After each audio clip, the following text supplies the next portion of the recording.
Amados jovens, é um prazer poder falar com vocês. Que relato maravilhoso é o que nós vamos ver hoje, de Alma 19 a 22.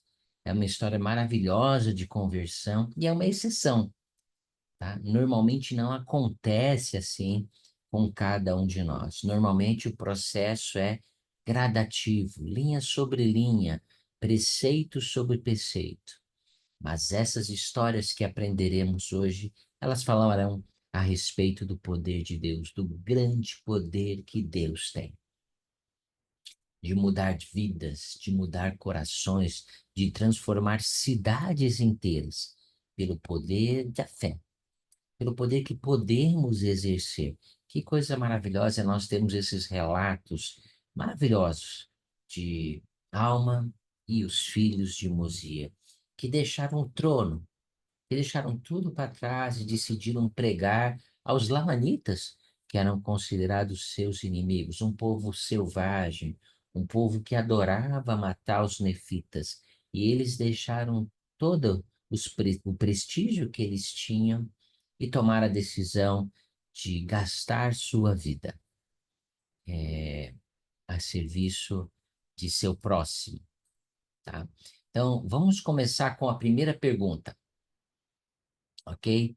Então, nossa primeira pergunta que você deve responder aí no seu formulário é essa pergunta assim: como nossas opiniões pessoais sobre outras pessoas podem afetar nossos esforços para compartilhar o Evangelho? Nós temos centenas de milhares de pessoas que não são membros desta igreja.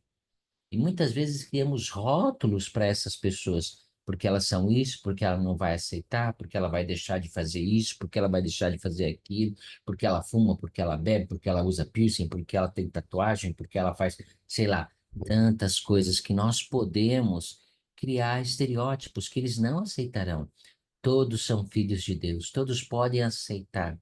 As histórias que vemos hoje de Lamone, do pai do rei Lamone, da conversão desses lamanitas, é uma história extraordinária de pessoas que mudaram suas vidas. Então, novamente repetindo a pergunta, tá? Como nossas opiniões sobre outras pessoas podem afetar nosso esforço para compartilhar o evangelho. Vamos começar depois de vocês responder essa pergunta, podem pausar o vídeo, tá?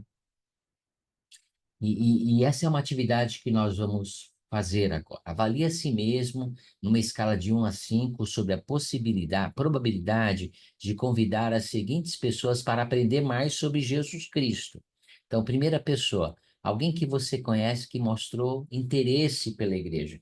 De 1 a 5, o que que você colocar? Colocaria 5, eu colocaria. Alguém está demonstrando interesse e o que você faria? Você compartilharia o evangelho 100%? Ou você ainda teria, eu não sei muito bem, acho que eu não sou para essas coisas. Então, avalie de 1 a 5. Segunda pessoa, um amigo ou membro da família que geralmente segue os padrões do evangelho, mas ainda não é membro. Ele é quase membro, só falta ser batizado e ir para a igreja. Você vai compartilhar o evangelho com ele ou não? Um amigo ou membro da família que não segue os padrões do evangelho, de 1 a 5. Como você compartilharia o evangelho para ele ou quando? Alguém que você conhece, que recusou convites anteriores de outras pessoas para saber mais sobre o evangelho do Salvador Jesus Cristo, ok? Então, gostaríamos que você fizesse essa atividade. Depois de você fazer essa atividade, nós vamos continuar agora lendo, né? Quando os filhos de Mosia, eles começaram sua missão aos lamanitas, muitas pessoas riram e ridicularizaram eles, ok? Então nós vamos ver isso aqui em Alma 26, do 23 em diante. Então pensa, você vai pregar o evangelho a tal pessoa, que boba, que bebe, que fuma, que frequenta festa, que tem uma vida talvez imoral, tá? Será que vale a pena gastar tempo com essa pessoa? Olha só o que aconteceu no mesmo tempo, tá? Lá em Alma 26, o que aconteceu com aqueles pregadores da retidão que eram Alma e os filhos de Mozia. E agora vos lembrais, meus irmãos, de que dissemos aos nossos irmãos na terra de Zaraena que subiríamos à terra de Nefe, a fim de pregar a nossos irmãos, os lamanitas. E eles, com desprezo, zombaram de nós. Tá? Então, eles nos desprezaram, desprezaram aquilo que nós tínhamos tomado a decisão de fazer, que era pregar os lamanitas. Pois disseram-nos, pensa só, o que talvez seus amigos, membros da igreja, tá? Naquela época disseram, pensem só, os nossos amigos, membros da igreja, nos dissuadindo de pregar o evangelho. Supondes que pode levar aos lamanitas a conhecer a verdade? Você supõe isso, que você é capaz disso? Supones que podes convencer os lamanitas da incorreção das tradições de seus pais, quando são um povo obstinado, cujo coração se deleita no derramamento de sangue, cujas vidas foram passadas na mais vil iniquidade, cujas sendas ou os caminhos têm sido as sendas ou os caminhos do transgressor, do diabo, desde o princípio? Agora, pois, lembrai-vos, meus irmãos, de que foi deste modo que eles nos falaram, nossos amigos, membros da igreja, falaram dessa maneira e disseram: peguemos de armas contra eles para exterminá-los da terra, juntamente com suas iniquidades, para que não nos invadam e exterminam. Esse era o pensamento daqueles que eram membros da igreja naquela época, ok? Que pode ser o nosso pensamento também. É como é que a gente vai pegar aquele camarada lá, que ele é dessa maneira, que ele é daquela outra maneira. Neste caso, os lamanitas andavam nus, com as cabeças raspadas, perseguiam os lamanitas, os nefitas, matavam os nefitas, eles tinham um ódio eterno contra esses irmãos. Então, esse era o cenário quando aqueles jovens deixaram. Isso era o cenário dos pesquisadores deles, né? Os pesquisadores comiam os nefitas, matavam os nefitas, tinham prazer no derramamento de sangue. Nós não temos nada disso ultimamente, né? As pessoas, do modo geral, são pacíficas. As pessoas, do modo geral, vão e vêm. As pessoas vão trabalhar, voltam para suas casas, ok? Elas podem ter um entendimento errado a respeito da igreja. Talvez alguns pensem que nós não somos cristãos, mas nós somos o povo mais cristão que existe na face da terra. Talvez alguns tenham confusão a respeito de um passado da igreja. Talvez alguns fumem, talvez alguns bebam, talvez alguns gostem da balada, talvez alguns gostem de outro tipo de coisa. Mas todos são filhos de Deus e todos podem ter direito a isso, ao arrependimento. Pense agora em Alma 18. Olha o que aconteceu do 40 ao 46. Aconteceu que após ter dito estas coisas e tê-las explicado ao rei, acreditou em todas as suas palavras e começou a clamar ao Senhor, dizendo: Ó Senhor, tem misericórdia, a mesma e abundante misericórdia que tiveste com o povo de Nefe, tem para com o meu povo. Então, quando ele disse isso, eu caiu por terra como se estivesse morto. E nós sabemos o que aconteceu depois daí, ok? Então, pensem nisso, pensem naqueles que perseguiam, pensem no resultado, no grande resultado depois da pregação do Evangelho. O que aprenderemos hoje também, vocês conhecem muito bem. Amon chegou lá na terra de Lamone, tá? E ele começou a servir ao rei. E depois de servir ao rei e demonstrar amor pelo povo e de proteger seu rebanho, isso abriu o coração para que ele pudesse pregar a palavra de Deus. Então, muitas vezes nós queremos ensinar tudo sobre a igreja.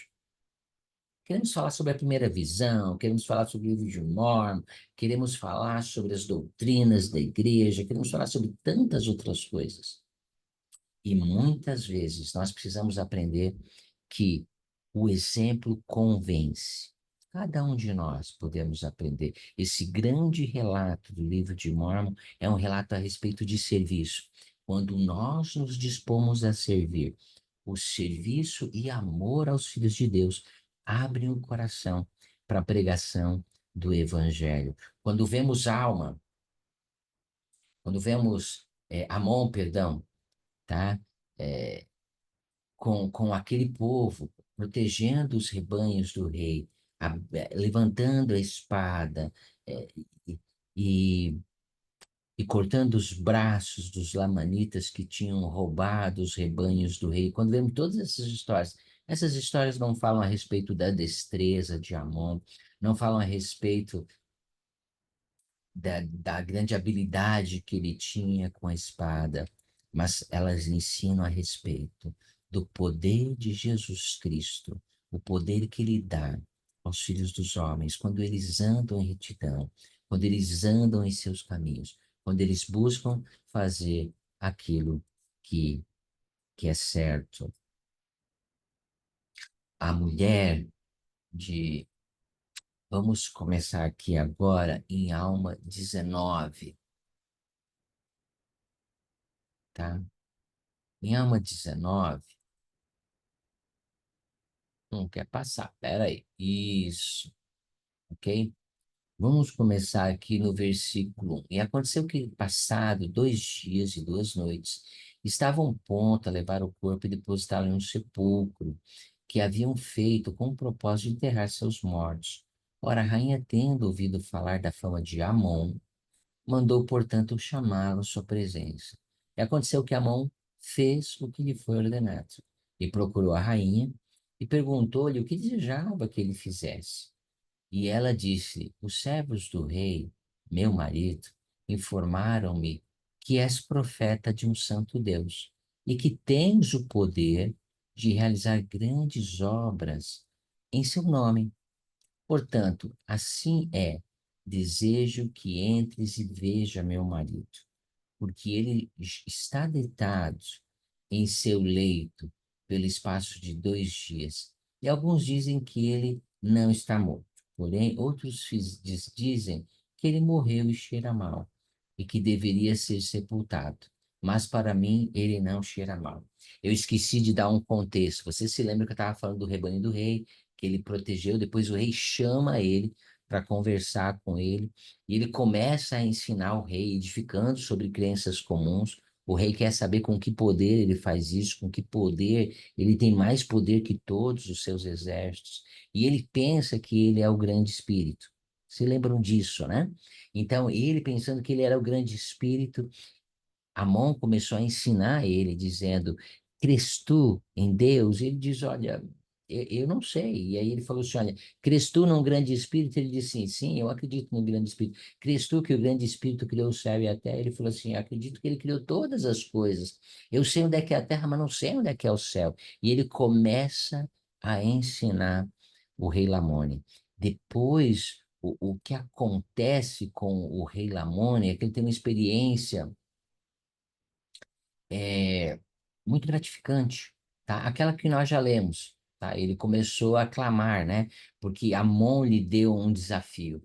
E ele diz assim, é, e aconteceu que após ter dito todas estas coisas e ter explicado ao rei, o rei acreditou em todas as palavras que ele tinha dito a respeito da criação, a respeito de Jesus Cristo, a respeito do poder de Deus.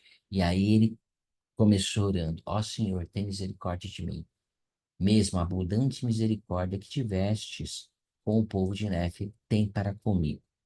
E aí ele tem uma experiência, ele cai por terra, né? Tá? E aconteceu que ele caiu por terra como se estivesse morto. Então, 2 dias depois, a rainha manda chamar Amon, né?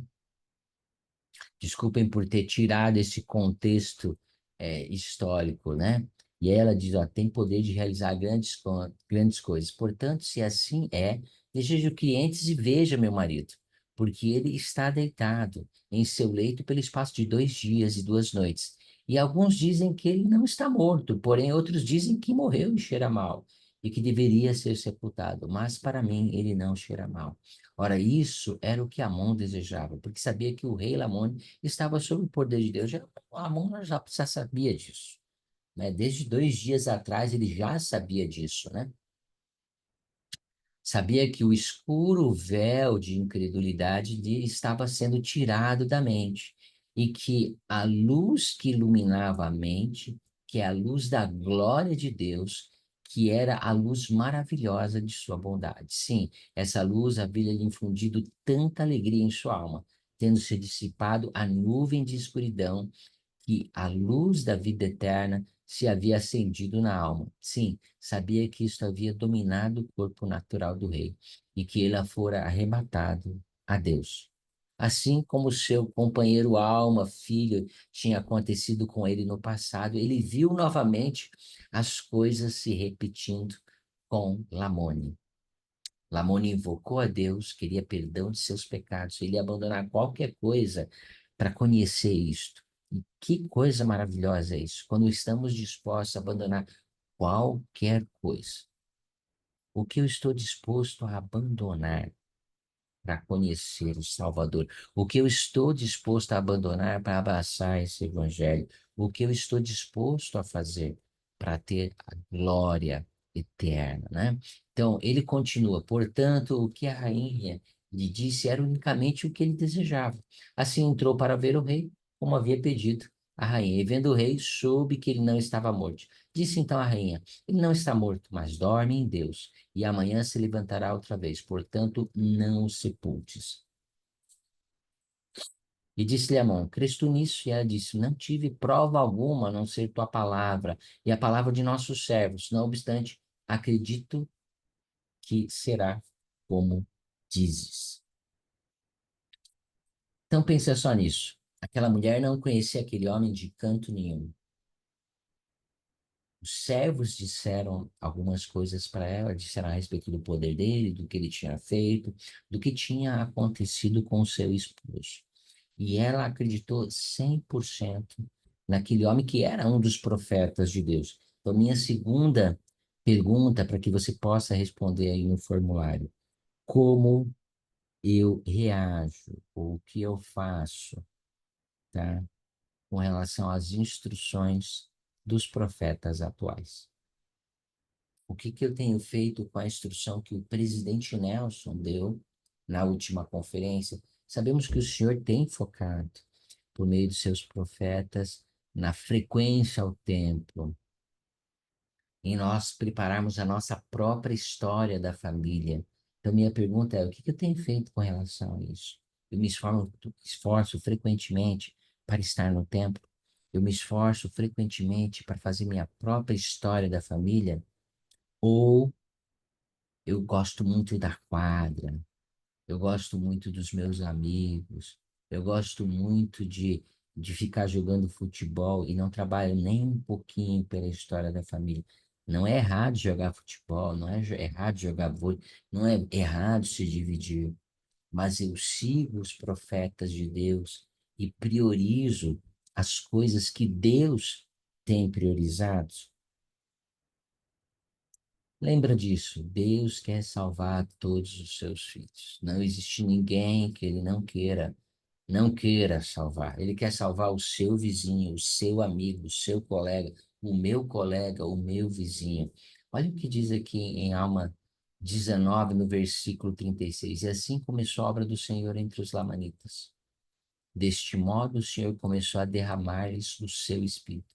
E vemos que o seu braço está estendido a todos os povos que se arrependem e creem em seu nome. O braço dele está estendido a todos nós, toda a humanidade é filha de Deus.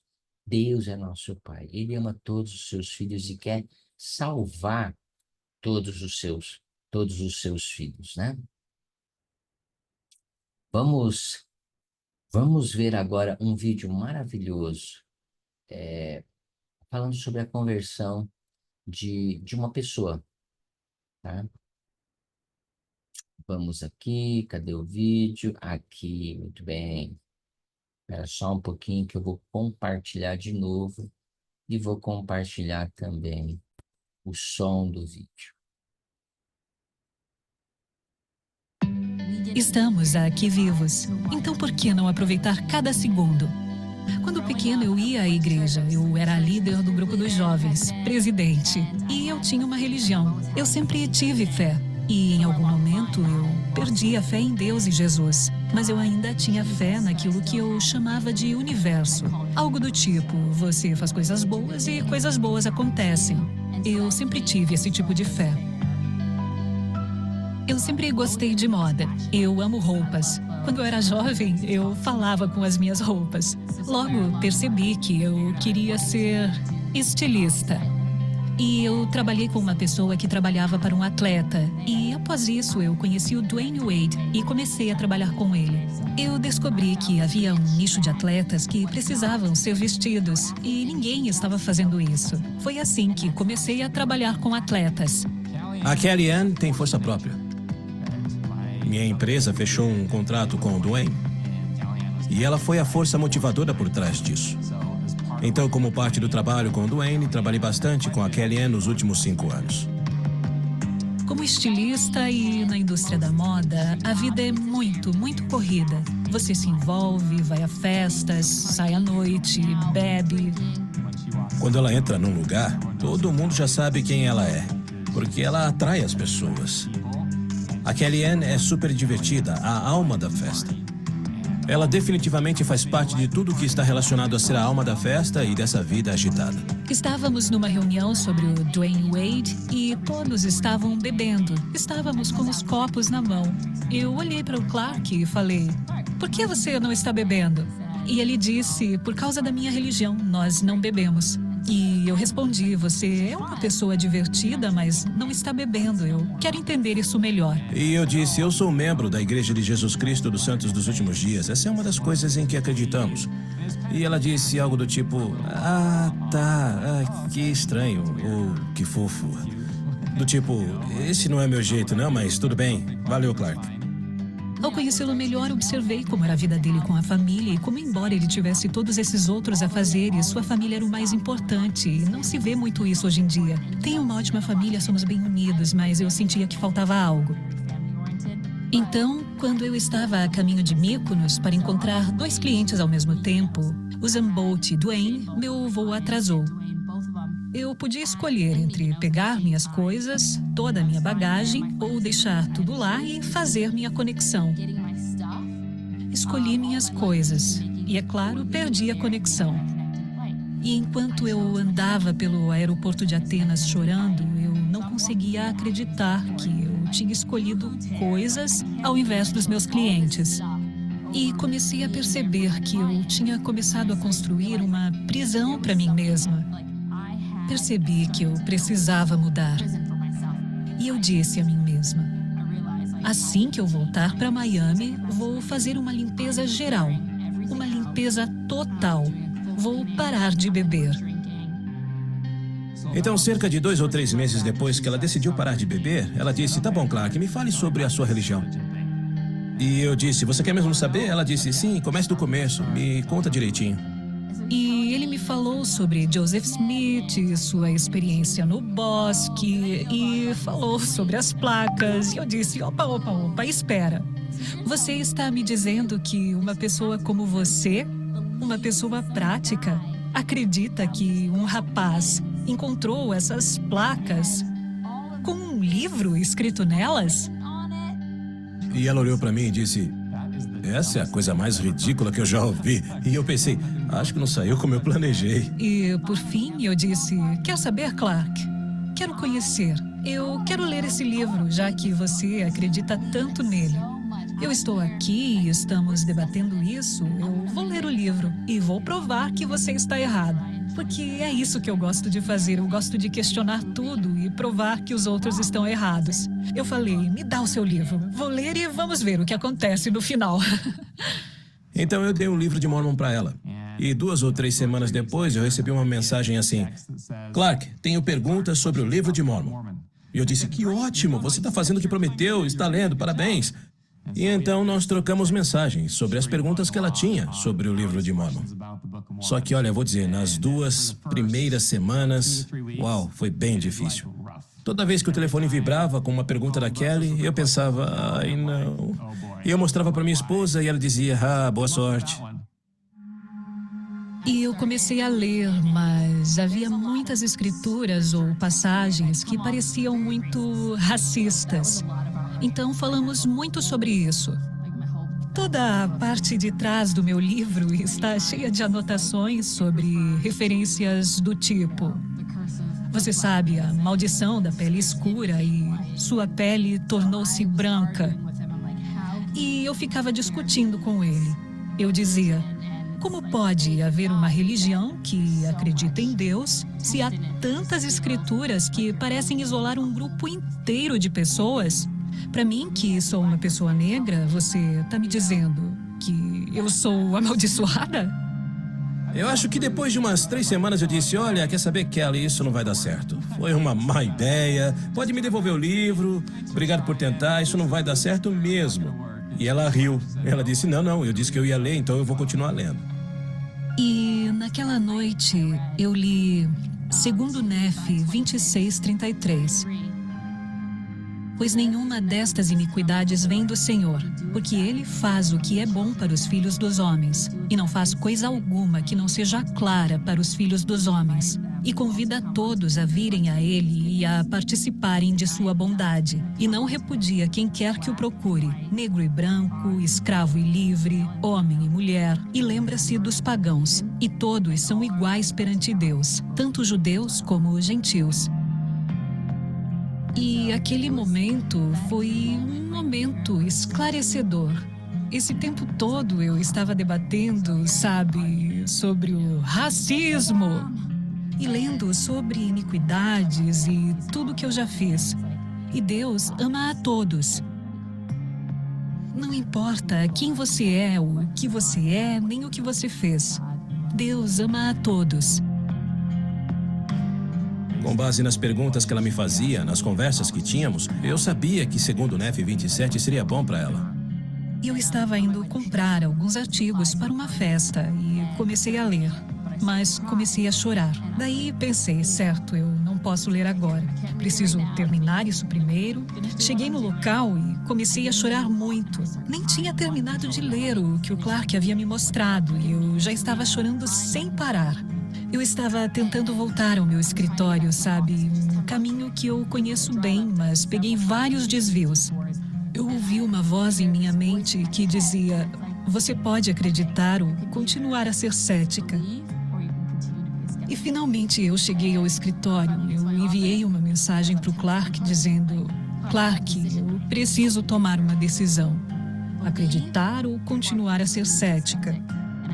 E quando eu disse isso, eu parei de chorar e tudo fez sentido para mim. Então a Kellyanne me enviou essa foto com os olhos inchados e depois ela me enviou uma outra foto. Dava para ver que ela tinha chorado. E embaixo ela dizia: meu Jesus é real. E eu acho que esse foi o ponto culminante de todos os sentimentos que ela teve enquanto lia o livro de Mórmon. E de repente ela entendeu que Jesus Cristo é real. E ela começou a ler o livro de Mórmon sem parar. Quando ela chegou em Alma 1, eu não consegui mais acompanhá-la. Ela lia de 5 a 10 capítulos por dia. E Alma é o queridinho dela, como ela diz. Ela se apaixonou por Alma. E depois que ela terminou o livro de Alma, ela perguntou: e agora? E eu disse: bom, você deveria ir à igreja. Então ela começou a planejar suas viagens à Califórnia nos fins de semana para que ela pudesse ir conosco, com a minha família, à igreja. E em um domingo que ela foi à igreja, eu estava dirigindo a reunião. Era uma reunião onde qualquer pessoa pode subir e prestar seu testemunho de Jesus Cristo. E eu já estava indo encerrar a reunião, quando eu vi a Kellyanne subindo ao púlpito para falar para 350 pessoas. E ela simplesmente prestou um testemunho muito doce do livro de Mórmon e de como ele a ajudou a perceber que Jesus Cristo é real. Todos que já leram o livro de Mórmon, a gente começa a sentir algo. Que há algo especial nele que falta na sua vida. Você precisa de algo mais. Eu escrevi para ele: acho que falta algo. E ele disse: o Espírito Santo. Então eu disse: quer saber? Acho que estou pronta para me batizar. Eu vi o que ela percorreu até aqui. As coisas que teve que mudar até então e as outras coisas que ela estava disposta a mudar. Tudo por causa do poder do livro de Mórmon. E foi ela que percebeu o que estava faltando. Pedi que todos viessem de branco. E eles vieram. Foi muito angelical. Foi uma daquelas experiências que você diz que é inesquecível, de completa alegria. Eu sinto que posso começar tudo outra vez. A gente sente amor e sente que foi perdoado. O sentimento, o sentimento é de felicidade e paz. Sua vida realmente se renova. É como nascer de novo.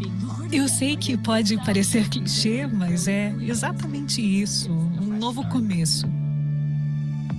Toda a experiência foi incrível. A Kellyanne queria compartilhar sua fé no batismo. Eu não estou aqui para converter ou trazer tantas pessoas. Não é por isso que eu falo. E sim porque é o que eu estou vivendo. Eu espero que qualquer um que esteja vacilando na fé possa voltar atrás e ler o livro. É só escolher alguns capítulos e começar a ler. Apenas comece a ler. E eu tenho certeza que algo vai falar com você, que vai ajudar a reafirmar ou confirmar que é verdade. E Deus ama você e está ao seu lado. Apenas acredite e veja o que acontece.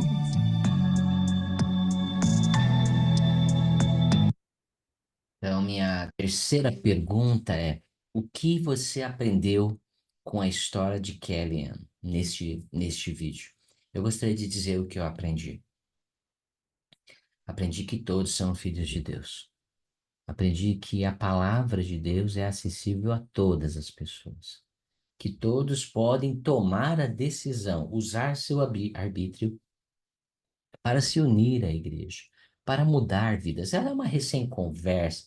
Imagina só que alguém do mundo da moda, alguém que veste atletas, profissionais, atletas de alto rendimento, né, profissional, é, é um membro da Igreja de Jesus Cristo. Deixou a sua vida. Ela mesmo disse: olha, fazer o que eu faço é estar toda noite na balada, né? É estar toda noite bebendo, é estar toda noite fazendo um monte de coisa. E como você, né? Que diz ser feliz, mas não bebe, não faz isso, não faz aquilo. Então, aprendi que manter os padrões, ser uma luz em todos os lugares, é a grande chave. Aprendi que o livro de Mormon é o grande missionário. Ele faz tudo. O livro de Mormon faz tudo para aqueles que têm a chama da fé e para aqueles que não têm, ou para aqueles que a chama da fé está se apagando. Ao estudar o livro de Mormon, os princípios das doutrinas nele contido, nós podemos nos achegar a Cristo. Aprendi que a história de Lamone, do pai do rei Lamone, que nós estamos estudando, é uma história extraordinária. Uma história de fé, uma história de deixar tudo para trás, uma história de querer o perdão dos pecados, uma história de querer seguir Jesus Cristo, uma história onde o poder de Deus se manifesta por meio dos homens e dá poder aos homens para que possa vencer qualquer tipo de inimigo, mesmo que seja lamanita, mesmo que seja lamanita roubando os rebanhos do rei. E essas histórias extraordinárias são uma grande exceção. Normalmente acontece que nem aconteceu com a Kalien, né? Passo a passo, né? A gente vai mudando, a gente vai se tornando uma pessoa, a gente vai se mudando e se convertendo à verdadeira doutrina de Cristo, né? Gostaria de ler algumas declarações e perguntas aqui das autoridades gerais. Posso me converter ao Senhor por meio de uma única grande experiência, como essa de de Amon e os filhos de Mosia? Olha o que o Elder Bedner diz. Para muitos de nós, a conversão é um processo contínuo e não um acontecimento único, resultante de uma experiência dramática, linha sobre linha, preceito sobre preceito, gradual e quase imperceptível. Nossas motivações, nossos pensamentos, nossas palavras, nossas ações se tornam condizentes com a vontade de Deus. A conversão ao Senhor exige persistência quanto paciência. Nos batizamos Aqueles que se batizam agora ainda precisam de muita persistência e paciência, e cada um de nós também. Temos a Kelly M, o quanto tempo vai demorar o processo dela, o quanto tem demorado o meu processo para me tornar totalmente convertido ao Senhor Jesus Cristo. Como Jesus Cristo se sente em relação àqueles que não são aceitos pelos outros? O Novo Testamento mostra um grande esforço que Jesus fez para estar com todos os tipos de pessoas: leprosos, coletores de impostos, crianças, galileus, meretrizes, mulheres dos fariseus, pecadores, samaritanos, viúvas, centuriões romanos, adúlteros, os que ritualisticamente imundos. Em quase todas as histórias, ele está auxiliando alguém que não era tradicionalmente aceito na sociedade. Pensem nisso, né? Muitos de nós precisamos melhorar em tantas coisas. Jesus Cristo está nos chamando: vinde a mim, vós que estáis cansados, vós que estáis oprimidos, tomai sobre vós o meu jugo e aprendei de mim, que sou manso e humilde de coração. Então pensem nisso. O Senhor nos chama e nos convida a tomar sobre si o próprio jugo dele, porque o jugo dele é suave, o fardo é leve, não é pesado. Ser um membro da igreja não pode ser pesado. O arrependimento nos traz esperança. O arrependimento nos dá luz e entendimento. O arrependimento faz com que nós possamos ter o dom e o poder do Espírito Santo. O meu jugo é suave, o meu fardo é leve. Que grandes bênçãos cada um de nós tem ao ser membro desta igreja, ao tomar sobre si a decisão de estudar o Evangelho e fazer da nossa conversão, assim como o presidente Nelson recentemente ele disse, né? Fazer da nossa conversão uma prioridade. Como tentar ver as pessoas como Deus a vê pode nos afetar? O Elder Welland recentemente ensinou isso. Para servir efetivamente ao próximo, devemos vê-las pelos olhos de um Pai, pelos olhos de um Pai celestial. Só então poderemos começar a compreender o verdadeiro valor de uma alma. Só então conseguiríamos sentir o amor que o Pai celestial tem por todos os seus filhos. Só então poderemos sentir a preocupação e o cuidado que o Senhor tem por eles, somente vendo com os olhos de Deus. Talvez minha oração, parte dela, possa ser: Pai Celestial, ajude-me a ter os teus olhos, a ver como tu vês os teus filhos. Deus vê seus filhos iguais, tá? É que nem os pais, né? Eu tenho 5 filhos. Qual deles você ama mais? Nenhum deles. Todos eles eu amo, eu aprecio estar com eles. Eles são meus filhos e filhos de minha esposa. E nós o amamos e queremos o bem dele. Assim é nosso Pai Celestial. Não existe um filho predileto para ele. É claro que existe um, né? O Salvador Jesus Cristo. Mas por causa do grande amor do Salvador Jesus Cristo, ele compartilha o Salvador com todos nós. Então, o filho predileto dele é o filho da retidão, o filho que se arrepende, o filho que segue, o filho que busca continuamente ser convertido. Que Deus possa nos abençoar ao tomar sobre nós como a conversão, nossa maior responsabilidade, nos convertermos, mudarmos nossa vida e sermos mais semelhantes ao Salvador Jesus Cristo. Que o Senhor possa abençoar cada um de vocês neste final de semestre. Eu sei que Deus vive. Eu sei que esta é a sua igreja. Eu sei que Ele nos ama profundamente. Por causa desse amor, Ele nos deu o seu Filho, o Salvador Jesus Cristo. Jesus Cristo, Ele pode curar, abençoar, consolar. Ele entende todos os nossos desafios. No sagrado nome de Jesus Cristo. Amém.